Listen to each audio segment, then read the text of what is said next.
கொழும்பில் புறநகர் பகுதி ஹங்வெல்ல அங்குகம பிரதேசத்தில் 16 வயதுடைய பாடசாலை மாணவி கூட்டு பாலியல் துஷ்பிரயோகத்திற்கு உட்படுத்திய சம்பவம் கடந்த வாரம் பெரும் பரபரப்பை ஏற்படுத்தியிருந்தது. குறித்த மாணவி போயா தினத்தன்று தன்சில் பெற செல்வதாக பெற்றோரிடம் கூறிவிட்டு ரகசியமான முறையில் தனது காதலனை சந்திக்க குறித்த மாணவி அங்குகம பிரதேசத்தில் உள்ள அவரது வீட்டிற்கு சென்றுள்ளார். காதலனின் வீட்டில் இருவரும் உடலுறவில் ஈடுபட்டதாகவும் தொடர்ந்து காதலனுடன் மோட்டார் வாகனத்தில் ஏறி சென்றதாகவும் ஆரம்பகட்ட விசாரணையில் தெரிய இதனைத் தொடர்ந்து விசாரணை செய்து வந்த போலீசார் தற்போது பல அதிர்ச்சி தகவலை வெளியிட்டிருந்தனர். அதன் அடிப்படையில் குறிப்பிட்ட இடத்தில் மோட்டார் சைக்கிளில் அழைத்து வரப்பட்ட காதலி அங்கேயே தனியாக நின்றுள்ளதாகவும் அங்கிருந்து சென்ற காதலன் தனது நண்பர்களிடம் அந்த மாணவியை குறித்த பகுதியில் நிறுத்திவிட்டு வந்துள்ளேன், நீங்கள் சென்று அவளிடம் பேச்சு கொடுத்து இன்னும் ஒரு இடத்திற்கு அழைத்து வரும்படி தெரிவித்துள்ளதாகவும் மேலும் தொடர்ந்து ரணாலை பகுதியில் அமைந்துள்ள ஜலதர பகுதியில் உள்ள பாழடைந்த கட்டடத்தில் சிறுமியை காதலனின் நண்பர்கள் அழைத்து சென்றுள்ளதாகவும் தெரிய வந்துள்ளது. அந்த பகுதிக்கு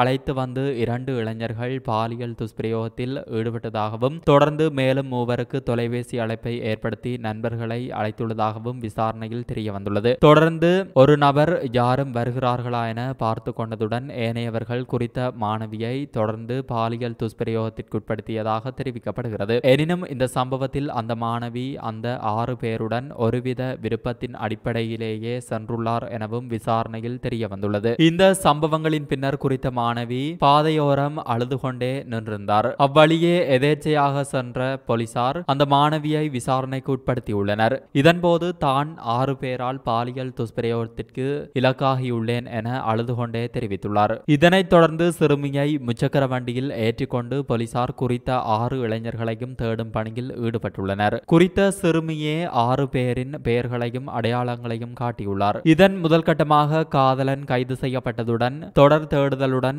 5 பேர் கைது செய்யப்பட்டுள்ளனர். ஆனால் இதில் சற்றே சந்தேகமடைந்த போலீசார் சிறுமியை வைத்திய பரிசோதனைக்கு உட்படுத்தியதோடு அவரது கையடக்க தொலைபேசியை ஆராய்ந்துள்ளனர். இதன்போதுதான் குறித்த மாணவி தான் விரும்பி சென்ற விடயம் அம்பலமாகியது. காரணம், கைது செய்யப்பட்டவர்களில் 2 குறித்த மாணவி குறுந்தகவல் அனுப்பியிருந்தமை கண்டுபிடிக்கப்பட்டது. அதில் நான் உங்கள் 2 காப்பாற்றுவேன், பயப்பட வேண்டாம், எதுவும் நடக்காமல் பார்த்துக் கொள்வேன் என குறுஞ்செய்தி அனுப்பியுள்ளார். இது தொடர்பில் சிறுமியிடம் விசாரணை நடத்திய போலீசார் தன் காதலனையும் மோட்டார் சைக்கிளில் ஏற்றி சென்றவரையும் காப்பாற்றவே இவ்வாறு செய்தேன் என குறிப்பிட்டுள்ளார்.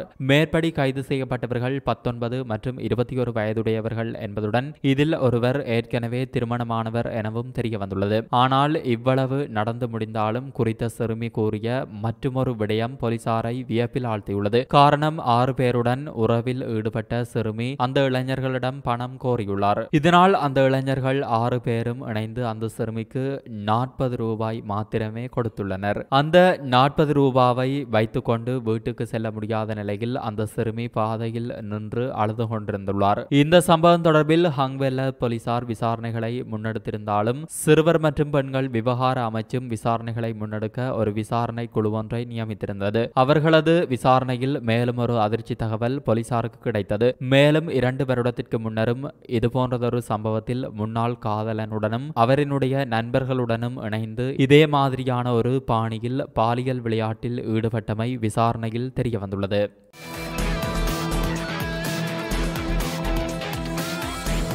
கிளிநொச்சியில் 24 நாட்களுக்கு முன்னர் கடத்தப்பட்ட நபரொருவர் சித்திரவதைக்குள்ளான நிலையில் இன்று போலீஸ் நிலையத்தில் சரணடைந்துள்ளார். குறித்த நபர் கடந்த 2ஆம் தேதி கும்பல் ஒன்றினால் கடத்தி செல்லப்பட்ட நிலையில் தன்னை அடைத்து வைத்திருந்த வீட்டிலிருந்து தப்பிச் சென்று கிளிநொச்சி போலீஸ் நிலையத்தில் சரணடைந்துள்ளார் என தெரிவிக்கப்படுகிறது.